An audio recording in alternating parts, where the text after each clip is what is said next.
Hey everyone, it is episode 128. I forgot to check before I started recording. Pretty sure it's 128.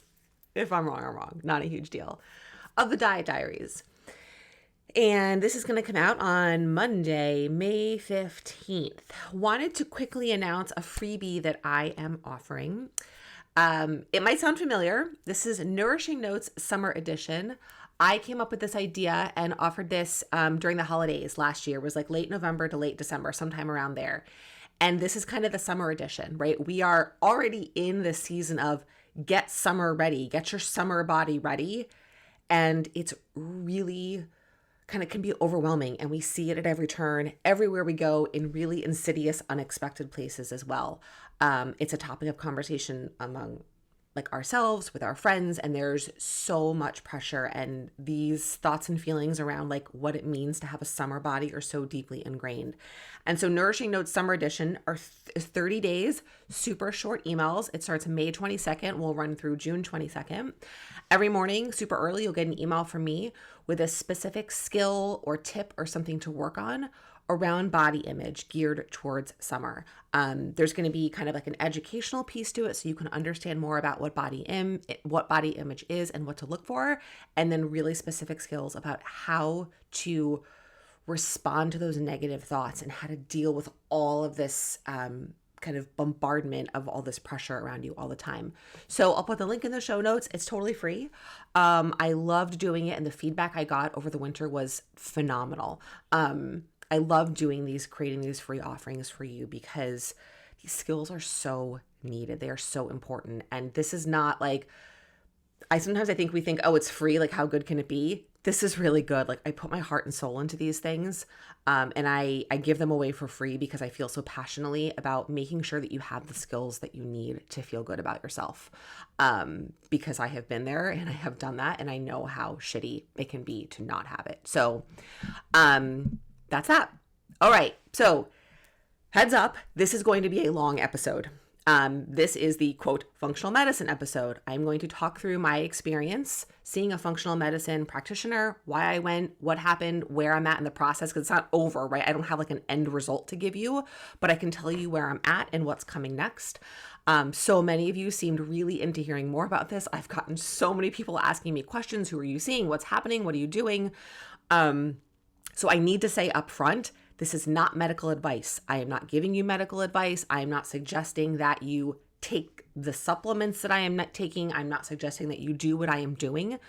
The only suggestion that I'm making that you do what I'm doing is to advocate for yourself, is to ask questions, and to keep pushing until you get the support that you need, until you get the answers you need. Not necessarily the answers you want, the answers and the information that you need so that you can make the choices that you need to make for yourself, rather than feeling like you are at the mercy of a doctor or a nurse or whoever it is.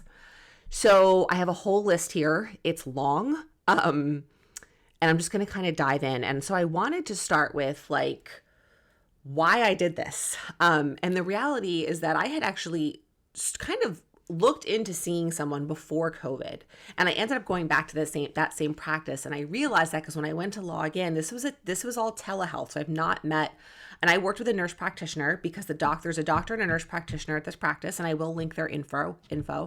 They're based in New Jersey, so I'm in New Jersey, so they are local, but it was all telehealth.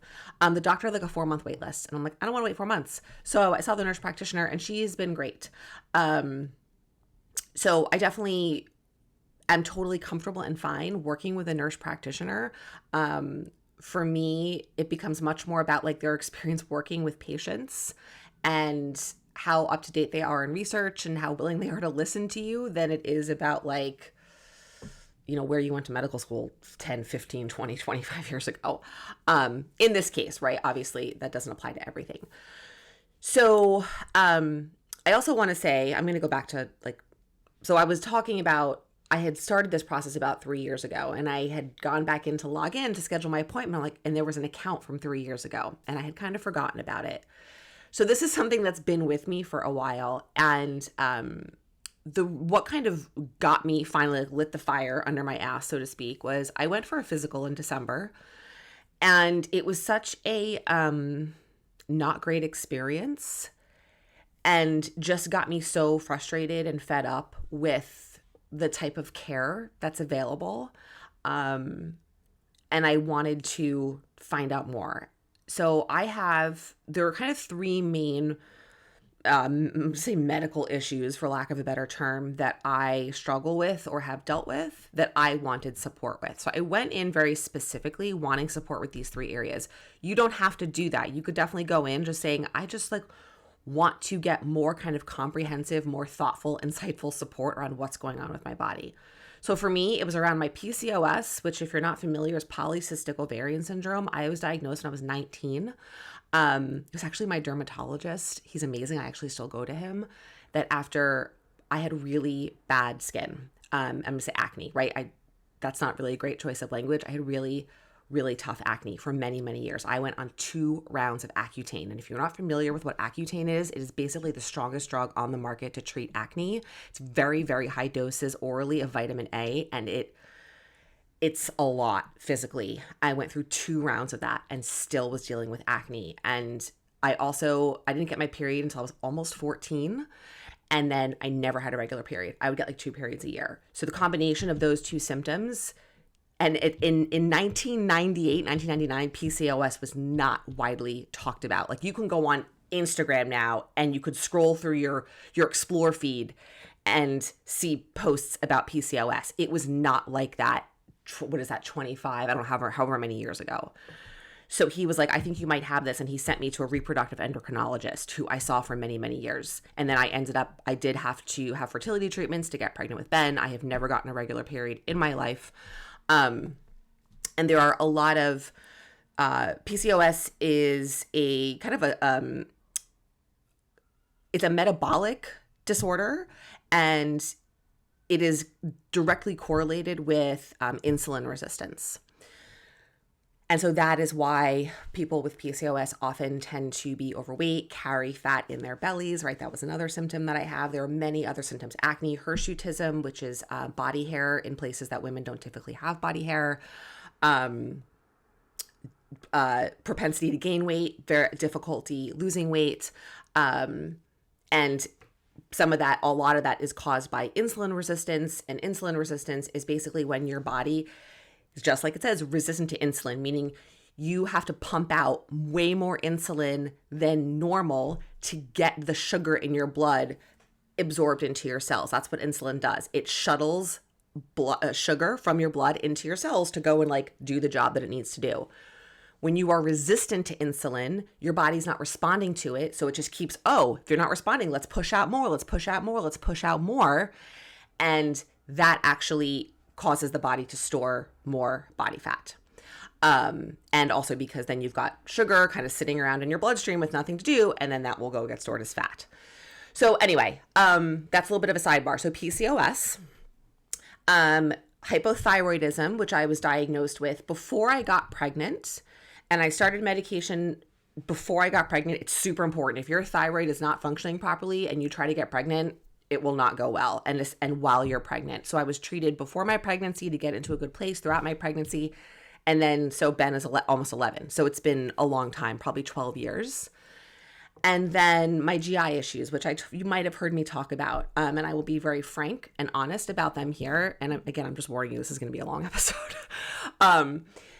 I struggle with gas and bloating. And when I say gas, I mean farting. And I mean very embarrassing, smelly farts. I'm just being honest with you guys because I always am, and this is life, and we are humans, and I'm not the only person out there that has struggled with this. I can be myself at home. I'm very lucky in that the three of us, me, Ben, and Danny, were very open about that stuff, about pooping and farting and whatever. It's a whole different story when you go out into public. You go out to dinner with friends and you eat something and you're like, oh my God. It's really embarrassing. Not to mention the physical discomfort of it. And I haven't really been able to find a trigger, right? It's not I thought that I had, but then it wasn't consistent. I thought maybe it was certain foods, but then it wasn't consistent. And I've tried digestive enzymes. And so I really wanted some support to figure out what was going on. I have to take a sip of a drink. So, and the issue is that regular, traditional medicine, you're not looked at as a whole person. You're looked at as a bunch of parts. And you are looked at very basically. So I kind of mentioned this and went off on a tangent. I went for a physical in December, and she did like a regular panel of blood work in advance. So I go to the physical. I've seen her a couple of times. When I get sick, I go to urgent care. You can't get into a doctor basically anymore, at least around where we are. When you're sick, it's like 3 days. So if you're really sick and you need to be treated, you have to go to urgent care. It's like that even for Ben. It's very different. I grew up, I only ever saw my own pediatrician from like the time I was 4 to the time I was 18. And we had this wonderful relationship. I don't know. It's not like that anymore for me. And I know a lot of other people have shared that as well. Anyway, so I'd seen her like, I think once before for a physical. It was a year later, and she's very nice. And I'm sure she's a very competent doctor. I really actually blame a lot of this on kind of the structure of our healthcare system and insurance and how many patients that these doctors are expected to see every day. I'm not even going to share her name because it's not really like a personal, not making this personal about her. This is about me. But all of my blood work was in quote normal levels, except for my thyroid. My TSH had gone super high again. So I reached out to my endocrinologist. She adjusted my synthroid level. I went up. But this physical, my blood work, again, quote normal ranges. And I'm going to come back to that and address that in a little bit. And she did like the usual, checked like my blood pressure and listened to my heart and reflexes and whatever. If I was in that room with her for 15 minutes, it was a lot. She asked me if I had any questions, and I was like, I didn't honestly even feel like at that point that I did. I knew my thyroid was off. I knew I was addressing that with my endocrinologist. She knew I was addressing that with the endocrinologist. So that was kind of like a non-issue for her. And everything else was quote normal. She didn't ask me a single question about my nutrition, about my exercise, about my sleep, about my stress, about my quality of life. Nothing. And so if you are someone who doesn't even know to bring that stuff up, because a lot of people don't, it's like arguably the most important part of your care is being overlooked. This is why people are on so many medications, because no one's looking at like the fundamentals about how are you eating? How are you sleeping? How are you managing stress? Are you exercising? Or we're given these blanket guidelines. Oh, make sure you're exercising for 150 minutes a week. That's the doctor tells you. That's not helpful, right? Or they say, they come in and, your BMI is high, which mine is. My BMI is in the overweight range. She did not mention anything about it. And they're like, oh, you need to lose 10 pounds. You need to lose weight. Okay, thanks. That's not helpful. They don't take into consideration, like if you have a history of an eating disorder or disordered eating, right? You are looked at as like the data on your blood work and the output of like these clinical evaluations, these clinical measurements that they take of you. And that's it. And I'm like, no, this is not okay. This is not good enough. I want to know more about what's going on with my body. I have these things going on. I didn't really trust or believe that she was going to know enough about kind of PCOS and the GI issues. I just did not feel comfortable talking to her about this stuff because I didn't feel that she was going to look at me and think about this the way that I wanted to be looked at and the way I wanted to be thought about. So that was a really big reason that finally like got the kick in the pants to set up this appointment. So when I made the appointment, we did I think it was around like 90 minutes. It was pretty lengthy, or 75 minutes. It's a full intake, and they have a form that they're using to make sure they're capturing everything, but it's very detailed. It includes everything I mentioned, right? She was like, what do you eat in a day? What's your stress level? How do you sleep? How do you exercise? And more. I can't even remember all the questions, but very comprehensive.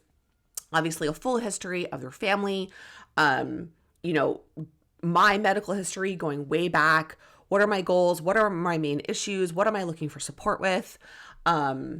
Everything. And then based on that, they send you for a very extensive panel of blood work, right? So when you go for a regular physical with a doctor, it's pretty basic. It's like a CBC, which stands for complete blood count. And then they'll do like a metabolic panel. And then maybe some of them will check your thyroid. I get that because I'm being treated for that. But they're not looking at anything beyond that. So this was way more in depth. She did food allergy testing. She did a celiac test because of my GI stuff. She looked at heavy metals. She looked at a bunch of cardiac measurements because from some research I have done, I've learned that PCOS actually can put you at higher risk for cardiovascular disease, which is not something I ever knew, or as you get older, right? I'm 43 now. I was 19 when I was diagnosed. Like, it's like forever ago. It was another lifetime. I wasn't thinking about that. But I've been hearing that you can be at higher risk. I'm like, okay, well, no one ever told me that. I didn't know that. I'm going to have to advocate for myself and get some information. And as it turns out, one of those markers did indicate that I was in the more moderate risk level. And all of my omega-3s were super low. So that's one of the things that we're treating. So I'm trying to remember what was some of the other blood work we did. Much more in depth on the thyroid. And all like micronutrients, vitamins and minerals, of which I was deficient in quite a lot, despite eating a really nutritious diet. Deficient in a bunch of Bs, in chromium, CoQ10, which is an antioxidant, vitamin E. I'm trying to think of the other ones. I have my notes here, but off the top of my head.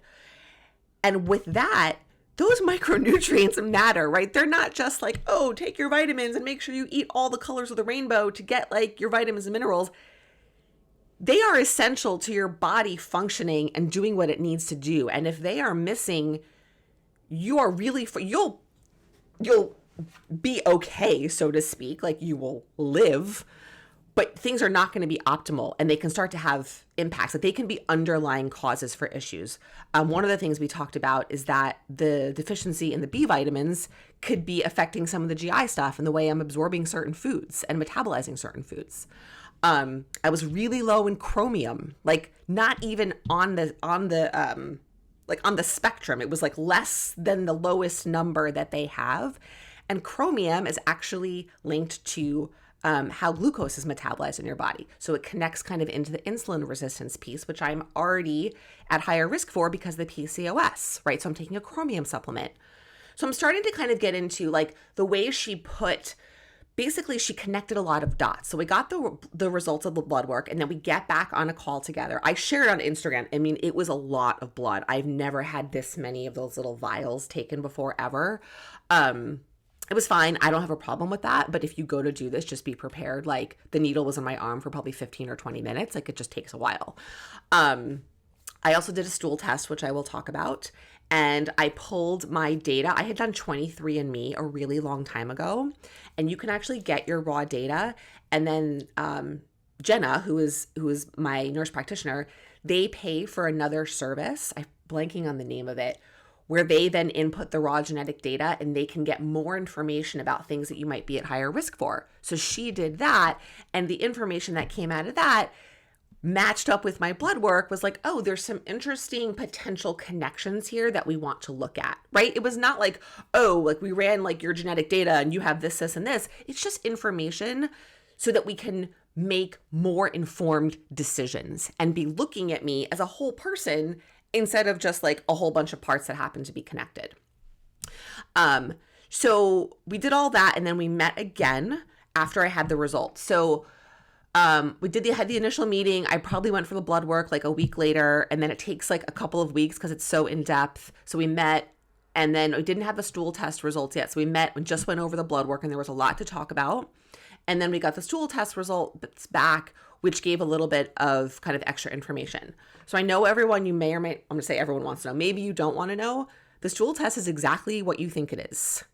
You poop in the toilet, you put on a glove, you scoop it out, you put it, and they give you this whole kit, and then you follow the instructions. You have to scoop out parts of your poop into these little containers, and you have to mix it, and you're wearing gloves. Does it smell? Yep, it smells.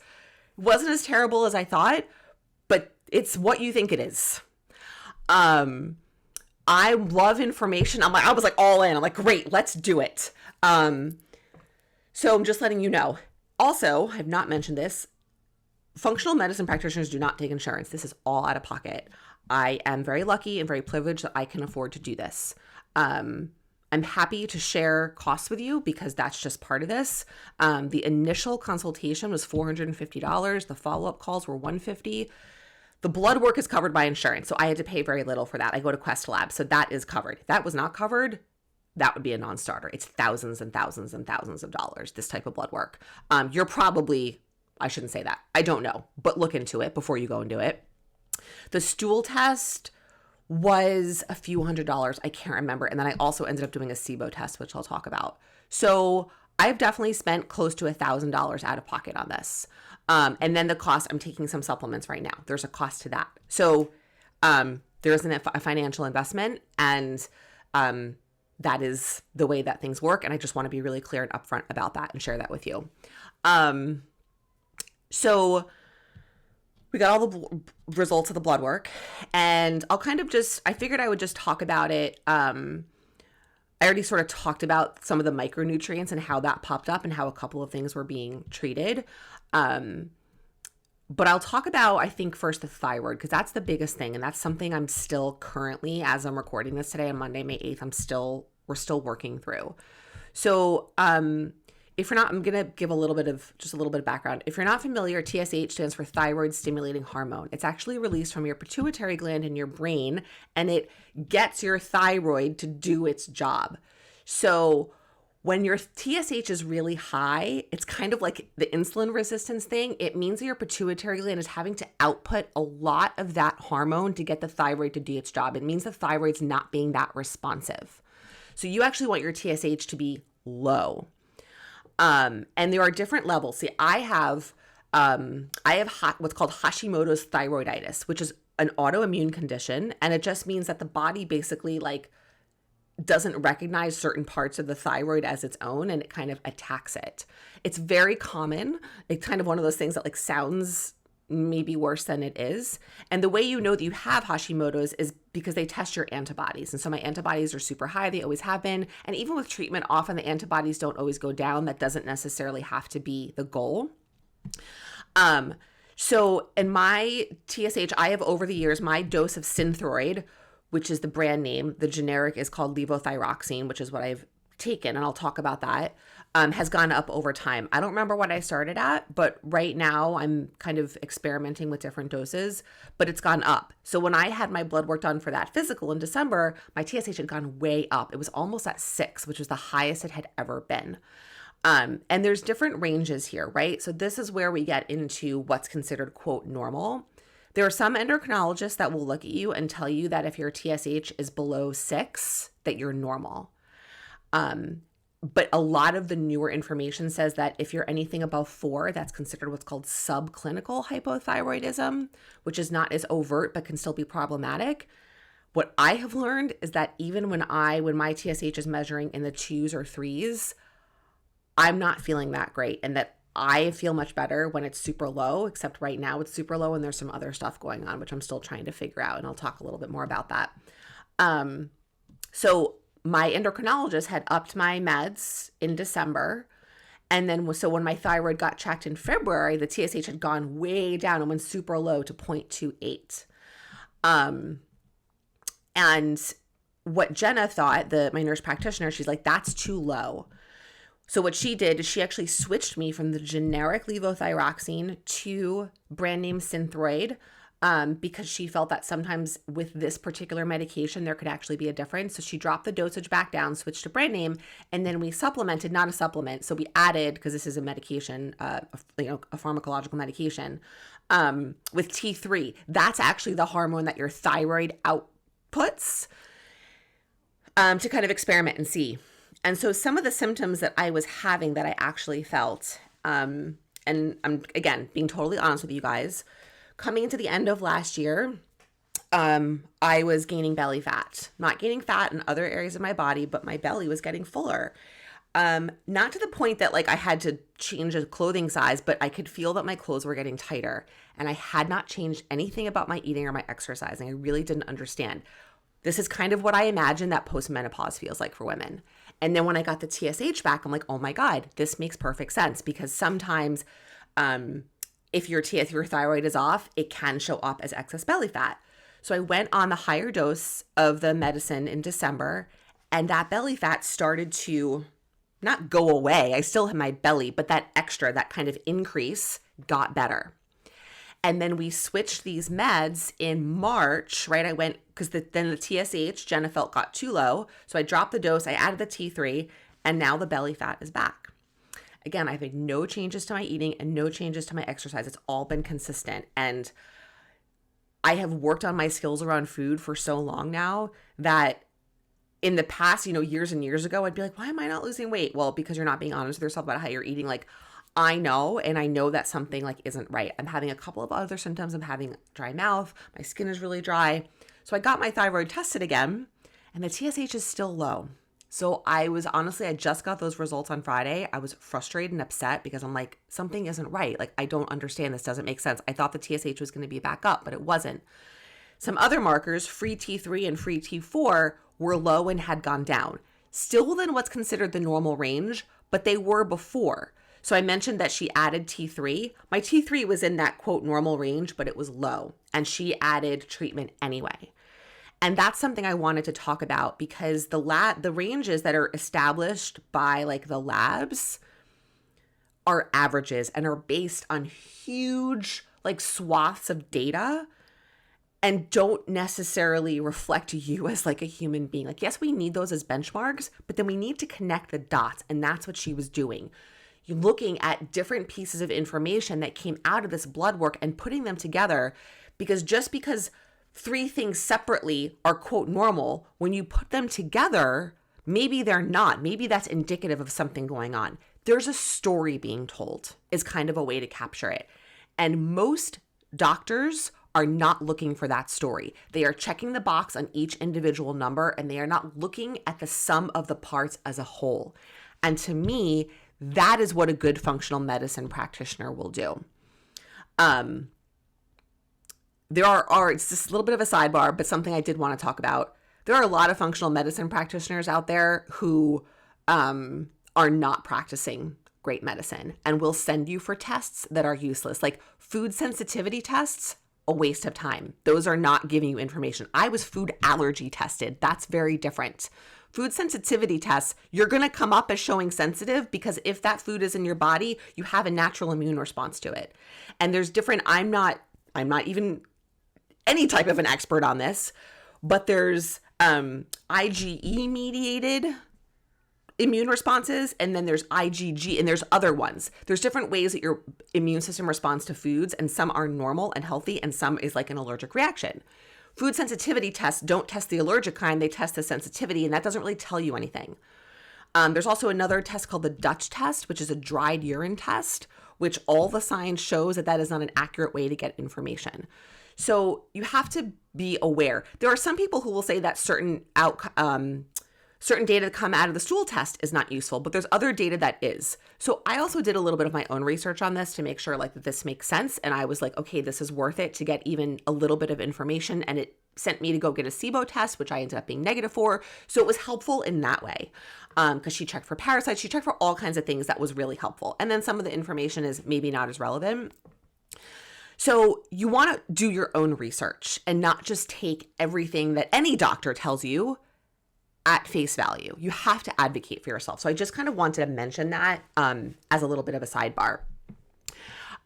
So I was kind of talking about, looking at this as a whole, and you want someone who's going to see what the story is and to connect the dots. And that's what she did. And that was really interesting to me. So like, for instance, I had my fasting insulin tested, and it was, again, within the normal range. However, for someone with a history of PCOS, there is new research showing that the range that I was in could actually be considered moving into borderline insulin resistance.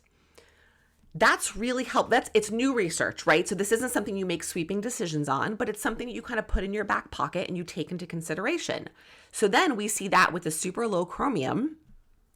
And I'm looking at some of the other notes that I had around this because there was one other thing. There was something else around glucose. I can't find it, but it doesn't matter.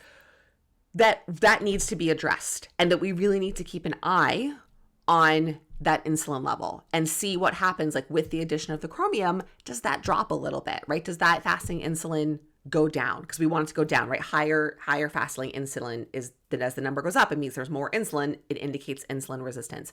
You want to be insulin sensitive. It's like a little counterintuitive. It sounds bad, but you want to increase your insulin sensitivity.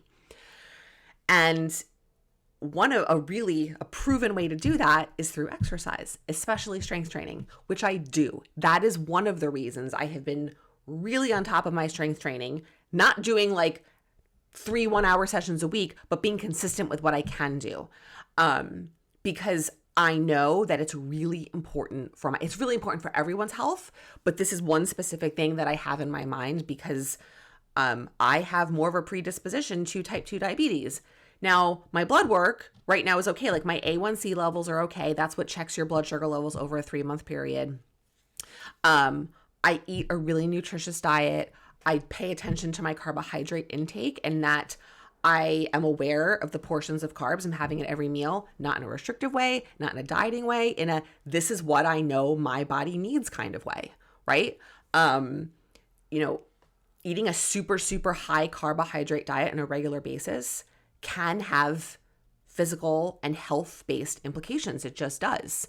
And it's also hard to move away from that because we live in a world where the easiest foods to get and to buy and to shop for, to eat are carbs, right? And so there's so much environmental stuff that's happening as a part of this. And that's why the skills around food are so, so important. So again, like I just want to kind of share with you how some of these dots were connected. So I also wanted to talk about, I'm just looking at some of my notes. I'm going through stuff, capturing all of this. Okay. So my GI stuff, so we kind of talked about PCOS. We've talked about the thyroid stuff, which is still in process. So let me actually close the loop on that. I just mentioned I went for blood work. I just got it back on Friday. By the time you hear this, it'll be a week later and I'll have connected with Jenna by then. I don't know. We're going to see what happens. Maybe we'll play around with medication, adjusting doses. Maybe we need more time. Maybe there's something else going on, but I can feel a shift in my body and I don't know exactly what's causing it. But I think this also speaks to being connected and paying attention to what's happening in your body and advocating for yourself, right? That blood work is giving us a piece of information, a piece of data, but what I feel in my own body is also a piece of information, and that also matters and that also counts. And I think that's where things break down, is doctors see data on a page and it's either quote good or quote bad, but it's like what's happening in that person's life? What's their lived experience of that data? Does it fit? Does it not fit? And what does that mean? These are the gaps to me in traditional medical care. So great. I'm happy that like this says that my TSH is a normal level, but I can feel in my body that something isn't right. Like I have had a dry mouth for a month now. I've never experienced that before. And that's a symptom of low thyroid. And sometimes the data is not like that blood work doesn't necessarily capture the full picture of what's going on. And you need to look at multiple pieces of blood work. And there are. I'm not skilled in interpreting this. I don't know how to do that, but she's also tested several other kind of measurements of the thyroid that I'm hoping when we connect are going to tell a more exact, complete story, right? Same thing. I have to take a drink.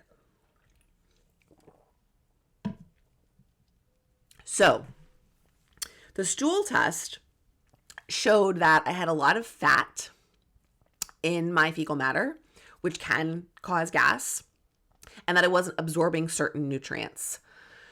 So we did do a SIBO test, which SIBO that's an acronym. It's SIBO, and it stands for small intestinal bacterial overgrowth. It was negative. If you follow me on Instagram, I talked about it. You got to breathe into this thing and you can only eat like super bland diet for 24 hours. That was negative. So it's not that. And what's great is that my GI issues have been better. I've not changed anything about my food, but I am on a bunch of supplements, which clearly are impacting how my body is digesting and metabolizing some of these foods and absorbing them kind of throughout, like into the small intestine. And that makes sense because that was why she put me on some of these kind of specifically for that reason. Things that I wasn't absorbing well are being supplemented, and it's clearly having an impact. Is it 100% better? No, I would never expect it to be 100% better. That's not my goal. My goal is progress. And I can now eat foods that I thought may have been triggers, and even foods that I really because sometimes it would happen. I'd be like, this is normally a food that this happens with. I don't know why this is happening. Or I'm also very sensitive to I can't sit on a floor and eat because I'm bending over and it puts a lot of pressure like on my abdomen and it causes gas and it causes pain. Like I'm very sensitive in that area. I always have been. Sidebar story, never forget my 8th grade trip to Washington, D.C. We stopped and had lunch along the way and we had pizza and ice cream. Something about it upset my stomach. And I was in such agony with stomach cramps and having to have diarrhea. I will never forget. I had to tell a teacher and she had to rush me to the front of a line at a museum bathroom so I could go have diarrhea. When you're in 8th grade, that's mortifying. And that was not a one-time thing. I've had a sensitive stomach for as long as I can remember. And sometimes that's just part of our bodies. And we accept those things and we know how to manage them, but sometimes it becomes disruptive to our quality of life, which is what this has become for me over the last handful of years. And so over the past 6 weeks, it's definitely better. Does it still happen? Yes, but it's less frequent and less bad, less intense. So that's great. I'm feeling really good about that and I'm really happy about that. I wanted to talk about one other thing. Just looking at this. I talked about PCOS. I have been on birth control for a very long time, and I have used it as a way to control the acne. When I was pregnant with Ben, my acne got bad again. When I was off of birth control to try and get pregnant, my acne was bad again. So I have used it for that. There's a lot of people out there who will not agree with that and say that's a problem, whatnot. I've been on birth control for a very long time. There are some upsides to birth control in that it lowers your risk of certain cancers, but I'm actually also coming to an age at almost 43 where in the next few years I am going to have to come off of it because certain risks increase as you get closer to menopause, and so I have to address that. But it's also putting, synthetic estrogen into your body. Low dose. I'm on a super low dose pill, but I don't get a period from it. So I have not gotten a period in a very, very long time, which makes my life easy. It's an upside. It's great. And so one of the things we were looking at is Jenna kind of wanted to see what's sort of happening with that. And so there was some information in the stool test that showed that an enzyme that limits the clearing of certain toxins, including estrogen. I'm not saying estrogen is a toxin, but there's an enzyme that helps to clear certain things out of your bloodstream was super high, which means if it limits that clearing and it's super high, then it means that it's not letting those things get cleared. Hopefully that makes sense. So I'm taking a supplement right now to kind of check that, because that can also, I didn't even know this, that can have an impact on GI stuff. I didn't know that birth control and sometimes that synthetic estrogen can cause GI distress and issues. I didn't know that. So we're experimenting with the supplement to see what happens, and then we'll recheck. So the supplements I've only been taking, by the time it's coming up on 2 months. And so we don't check those for 3 months, right? So that's what I mean. This is still in process. I don't have final results. I don't think there really are final results, right? We kind of experimented with something with the thyroid meds. I don't really love where things are at with that right now. We did blood work. We're going to talk and have a conversation and see. And I'm happy to update you guys, in another month or 6 weeks, or maybe it's after I get the blood work with the supplements, to kind of share with you how this process is going, because it is a process.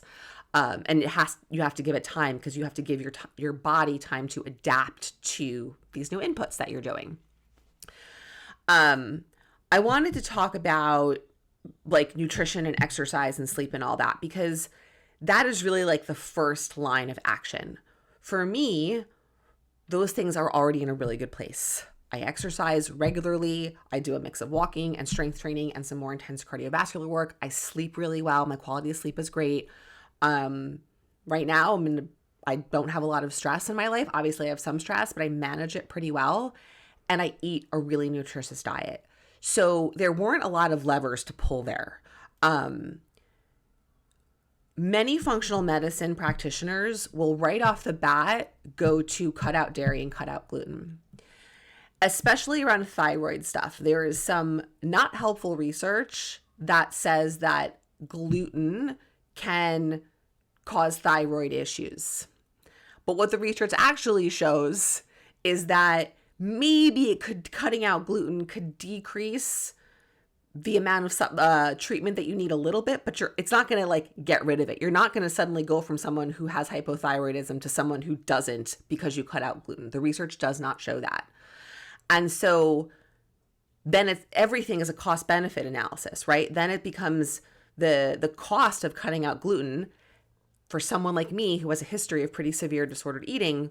Well, what's the benefit? I'm still on Synthroid. And now I've caused all these mental health issues because I'm no longer allowed to eat gluten.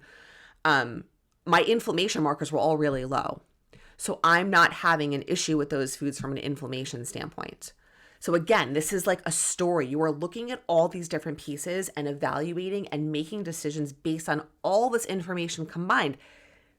The blood work, that data, but then also what's happening in your body. What's your history? What's your mental health? This is a whole complete picture. This to me is what functional medicine, what a practitioner should be looking at, not sending you for like crazy, ridiculous, bogus tests, getting more information and comprehensive information, but then using it in a really helpful way. So to blanket say, cut out dairy, cut out gluten, if someone says that to you, you're done. That's it. That's what I would say. Go find someone else. And I want to share with you an experience I had. I'm not going to share any names, but I had posted something on Instagram completely unrelated to this. This was maybe a month or 6 weeks ago. I was kind of in process with this. And a woman that I know who has some type of like certification. She's not a functional medicine doctor, but has some type of like certification. I don't know. Commented on this post basically telling me that I need to cut out dairy.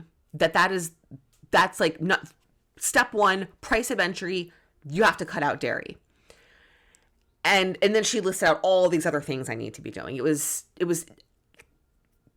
so inappropriate to be posting these comments on an Instagram post that literally had nothing to do with this and essentially in a way like soliciting her services. And I responded to her. I sent her a private message because I was like, I'm going to do this very respectfully. And I was like, someone who has a history of disordered eating, you cannot just cut out food groups like that.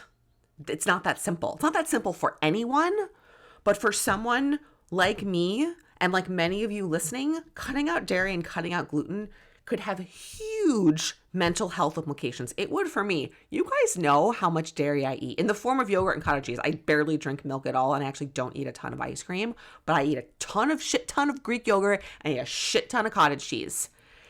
And the very thought of giving up those foods brings up a lot of scary stuff for me. And I had that conversation with Jenna, and she was like, I totally get it. We are not going to go there.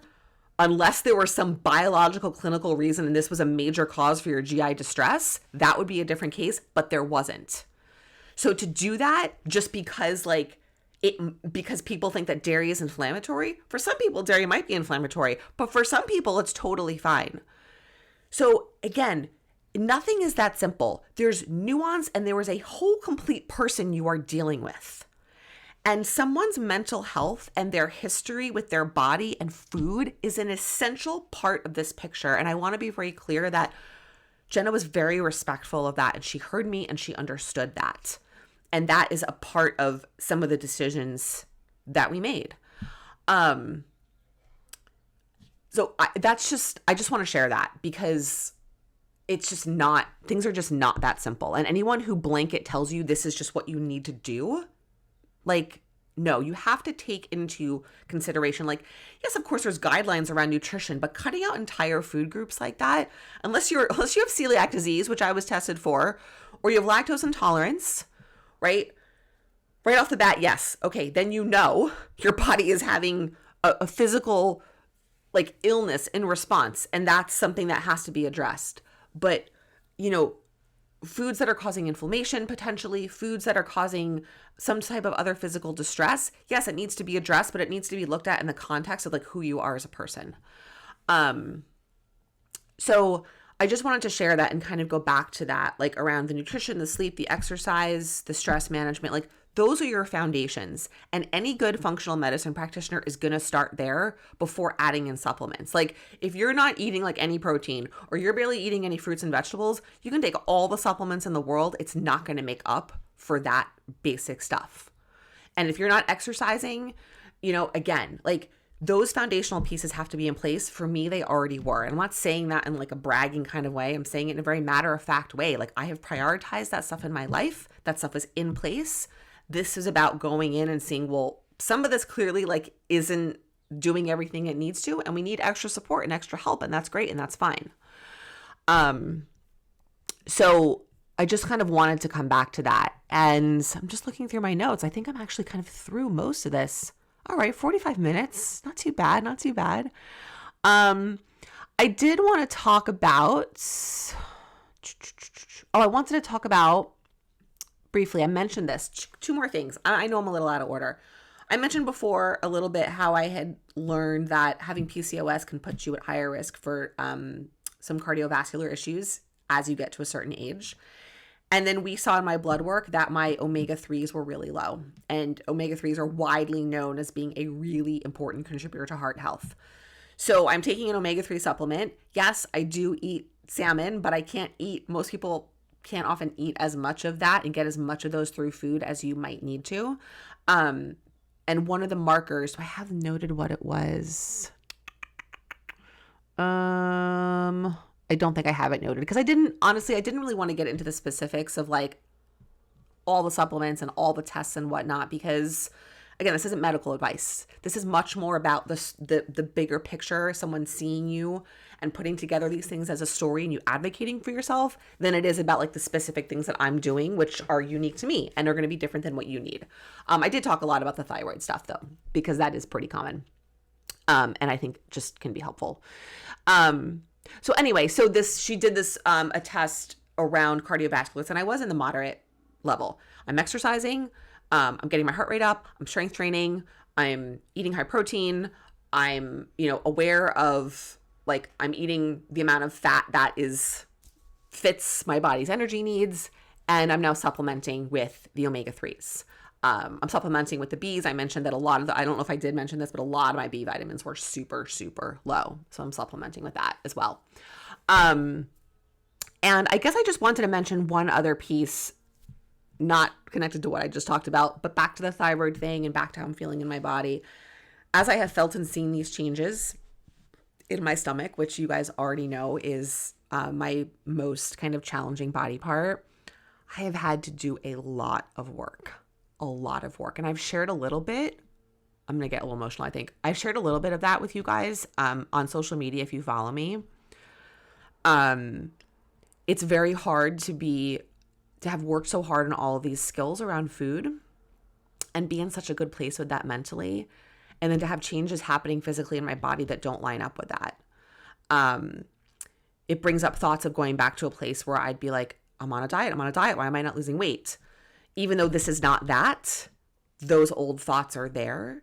And I've had to do a lot of work about staying connected to my values, staying consistent in my actions around food and the choices I make around food, and paying attention, and the way that I talk to myself.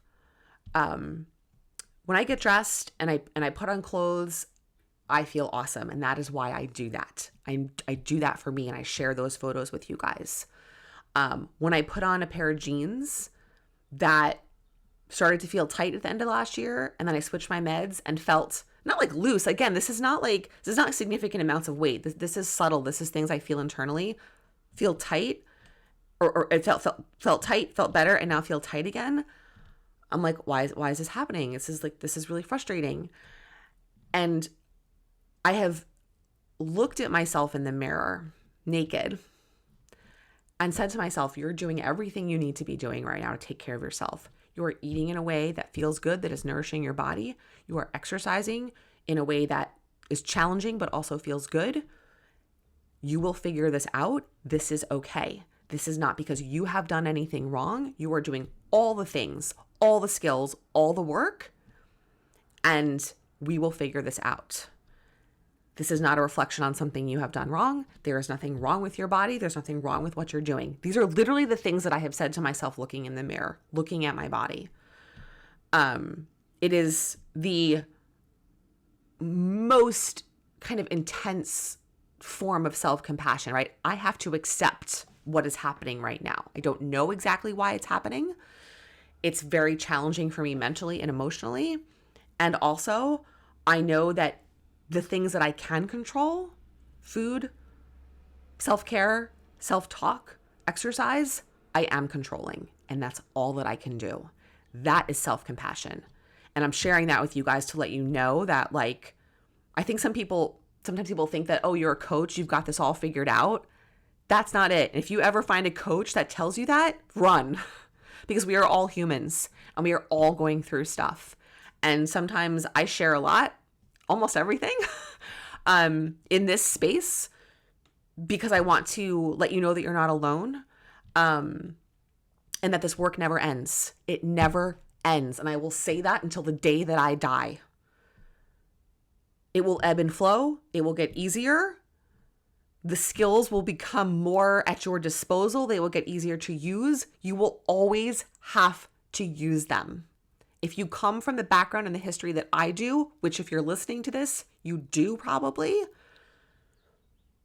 these thoughts, these challenges, the body type that you have is part of who you are, is very deeply ingrained, and it doesn't just like go away. So I just wanted to share that, like, you know, this is an ongoing process, and I'll continue to share. If there's anything that I missed, if you have any specific questions, feel free to reach out. I'm happy to share pretty much anything. And I think that's really everything. I'm just kind of scrolling through my notes. I think I kind of captured everything that I wanted to include. Thank you for listening. All right, 52 minutes. I was thinking it was going to be over an hour. Not bad. I really appreciate you guys being here. The podcast is growing, which is amazing. If you're sharing it with someone, I so appreciate it. If you share it with one person, it's huge. Thanks for being here. Nourishing Notes Summer Edition coming up. And I will be back, of course, next week.